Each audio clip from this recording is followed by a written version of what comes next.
বন্ধুরা, আমি এখন ফুলিয়ায় দাঁড়িয়ে রয়েছি এবং ফুলিয়ার নামটি শুনলেই আমাদের যে মহাকবির নামটি মনে আসে সেটি হচ্ছে মহাকবি কৃত্তিবাস ওঝা। এবং আমার সৌভাগ্য যে আমি এখন দাঁড়িয়ে রয়েছি সেই মহাকবি কৃত্তিবাস ওঝার স্মৃতি স্তম্ভের পাশে। এবং এখানে দেখুন পরিষ্কারভাবে লিখে দেওয়া রয়েছে যে আবির্ভাব খ্রিস্টাব্দ হচ্ছে 1440, মাঘ মাসে ওনার জন্ম এবং শ্রী পঞ্চমী তিথিতে উনি জন্মগ্রহণ করেন এবং বারটি ছিল রবিবার। এবং নিচে পরিষ্কারভাবে একটি কবিতা লিখে দেওয়া রয়েছে, হেতা দ্বিজোত্তম আদি কবি বাংলার, ভাষা রামায়ণকার, কৃত্তিবাস লোভিলা জনম, সুরভিত সুকবিত্বে ফুলিয়ার পুণ্য তীর্থে, হে পথিক সম্ভ্রমে প্রণম।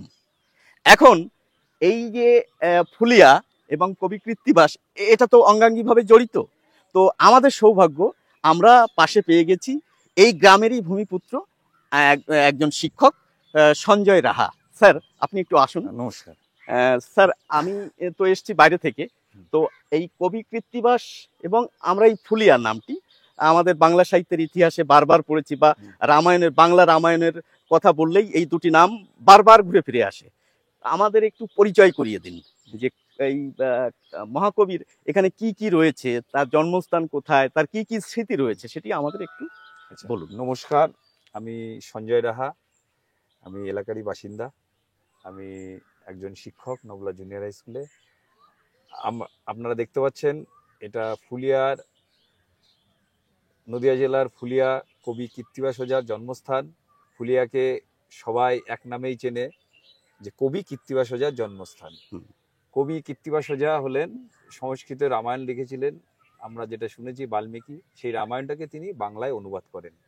সেই কবি কৃত্তিবাস ওঝা, ওনাকে স্মরণ করার উদ্দেশ্যে এবং তার স্মৃতির একটা স্তম্ভ বানানো হয়েছিল। এই স্তম্ভটা উদ্বোধন করেছিলেন স্যার আশুতোষ মুখোপাধ্যায়, যিনি বাংলার বাঘ নামে পরিচিত ছিলেন। সেই আশুতোষ স্যার কবি কৃত্তিবাস ওঝার স্মৃতির উদ্দেশ্যে এই ফলক স্তম্ভটা নির্মাণ করেছিলেন। কবি কৃত্তিবাস ওঝা এখানটায় যে বটবৃক্ষের নিচে, এই যে বটবৃক্ষ, তার নিচে তিনি বসে বাংলায় রামায়ণ অনুবাদ করেন। সে বাংলায় রামায়ণটা তিনি নাম দিয়েছিলেন শ্রীরামের পাঁচালী। এখানে আমরা ছোটবেলা থেকে আমাদের পূর্বপুরুষদের কাছ থেকে শুনে এসেছি তিনি এই বটবৃক্ষের তলায় বসেই রামায়ণটা বাংলায় অনুবাদ করেছিলেন। এই বটবৃক্ষটা আমাদের পূর্বপুরুষরাও যারা ছিলেন তারা ওই একই রকম অবস্থায় সবাই দেখেছেন। এলাকার যারা বয়স জ্যেষ্ঠ নাগরিক তারাও বলেছেন যে তারা যখন তাদের বাপ ঠাকুরদাদার আমল থেকেও তারা এই একই রকম ভাবে অবিকল গাছটা দেখে আসছেন। এই গাছটার একটা বিশেষত্ব আছে, দেখুন খেয়াল করে, গাছটায় কিন্তু কোনো ঝুড়ি নামেনি, দীর্ঘদিন ধরে গাছটা এইভাবে পড়ে আছে। আচ্ছা। আর এর পাশেই কবি কৃত্তিবাস ওঝার পরবর্তীতে একটা আবক্ষ মূর্তি উদ্বোধন করা হয়। আমি একটু ফলকটা কি লেখা রয়েছে ফলকটা একটু দেখুন, দেখাতে বলছি। যে এই বটবৃক্ষের শীতল ছায়ায় বসিয়া কবি কৃত্তিবাস তাহার প্রসিদ্ধ রামায়ণ রচনা করিয়াছিলেন। এখানে কিন্তু বন্ধুরা পরিষ্কার ভাবে লিখে দেওয়া রয়েছে। আচ্ছা, তারপর স্যার কি বলছেন? এবার এখানে এদিকে আসুন, দেখতে পারবেন কবি কৃত্তিবাস ওঝার আবক্ষ মূর্তি। এটা পরে উদ্বোধন করা হয়, মানে একটা কাল্পনিক কবি কৃত্তিবাস ওঝা কাল্পনিক একটা মূর্তি এখানে বসানো হয়েছে, সঙ্গে রাম সীতা, রাম লক্ষ্মণ সীতা এবং হনুমানের মূর্তি এখানে স্থাপন করা হয়েছে। এটা পরবর্তীতে করা হয়েছে। এটা আপনার এটা 2000 সালে এটার উদ্বোধন করা হয়। এবং এর পাশেই আছে একটা কূপ, কবি কৃত্তিবাস ওঝার একটা ইদারা আছে। এই কূপটা হচ্ছে, কথিত আছে তিনি এই কূপের জল তখনকার সময় গ্রামের বাসিন্দারা ব্যবহার করতেন। একটু কূপের ভিতরটা স্যার একটু দেখুন।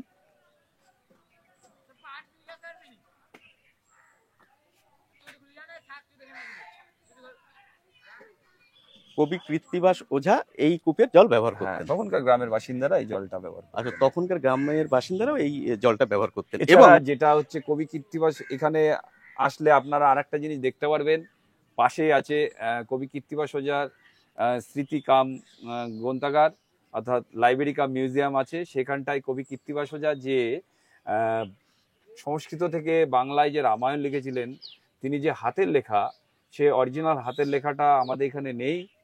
এই লেখাটা হচ্ছে তার মাইক্রোফিল্ম কপি এই লাইব্রেরিতে সংরক্ষণ করা আছে। তার অরিজিনাল কপিরা প্যারিসে আছে, আচ্ছা আচ্ছা আচ্ছা। ফ্রান্সে নিয়ে গেছে।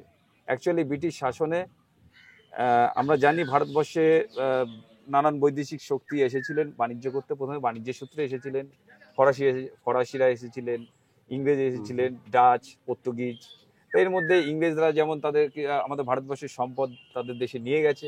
এবার ফরাসিরা তারা ব্যবসা বাণিজ্য করার সাথে সাথে এখানকার মানে কালচার অর্থাৎ সংস্কৃতি নিয়েও তারা কিছু গবেষণা করেছিলেন। এবং তারা এই কৃত্তিবাসের হাতের লেখাটার যে তালপাতার পুঁথিতে তিনি যে লিখেছিলেন সেটা তারা উদ্ধার করে নিয়ে যায় তাদের নিজেদের দেশে। এরপরে ভারত সরকারের তরফ থেকে সেই প্যারিসের থেকে তার হাতের সে কবি কৃত্তিবাস ওঝার যে রামায়ণ যে লিখেছিলেন সে হাতের লেখাটা ওখান থেকে মানে কপি মাইক্রোফিল্ম করে নিয়ে আসা হয়। এটা আমাদের এই পাশে লাইব্রেরি কাম মিউজিয়ামে সংরক্ষণ করা আছে। আচ্ছা স্যার, বলছি স্কুলটাও তো এখানে কবি কৃত্তিবাস ওঝার স্মৃতির উদ্দেশ্যে 1948 সালে এই স্কুলটা স্থাপন হয়। প্রথমে ছিল মানে ক্লাস 8ম শ্রেণী পর্যন্ত, পরে এটা মাধ্যমিক, পরবর্তীতে এটা এখন উচ্চ মাধ্যমিক স্কুল উত্তীর্ণ হয়েছে।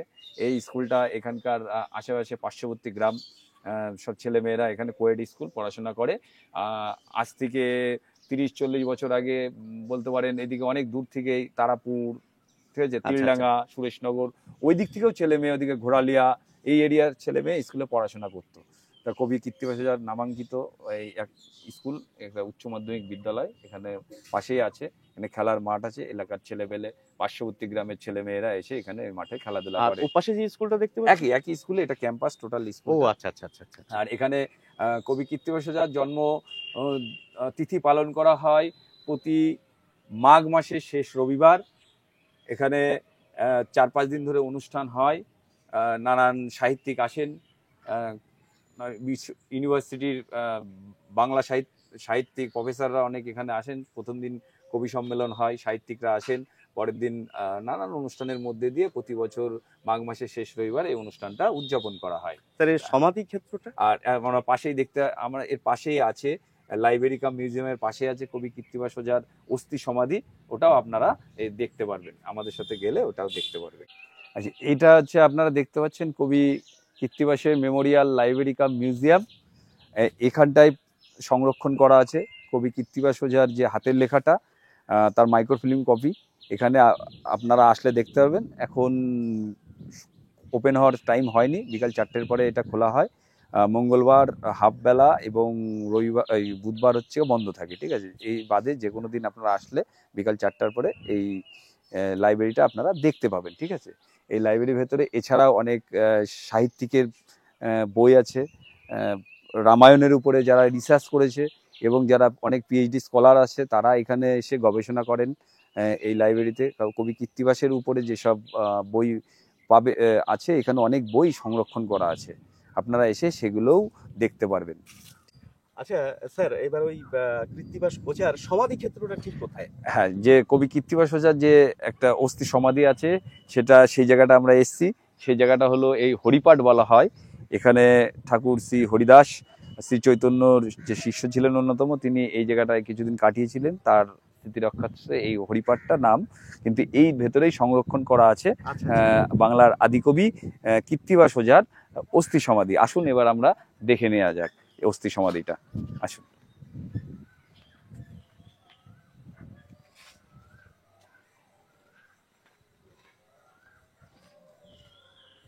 কোন পথে যায়? এই যে রাস্তাতে।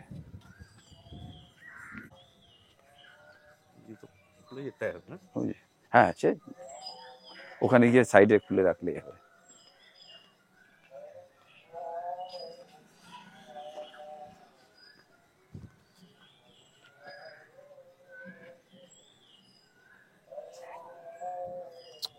এই যে মহাকবি কৃত্তিবাস ওঝার ওনার সমাধি, এটা 900 বঙ্গাব্দে, বাংলার 900 বঙ্গাব্দে এটা স্থাপন করা হয়।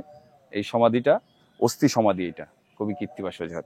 আপনারা দেখতে পাচ্ছেন এখানে পরিষ্কার করে লেখাও আছে। আচ্ছা স্যার, যে ব্যাপারটা এখনো বলা হয়নি, যে বাইরে থেকে যারা আসবেন তারা এখানে কিভাবে আসবে? আচ্ছা, তাদের এখানে আসার ব্যবস্থা, যোগাযোগ ব্যবস্থা খুবই সহজ।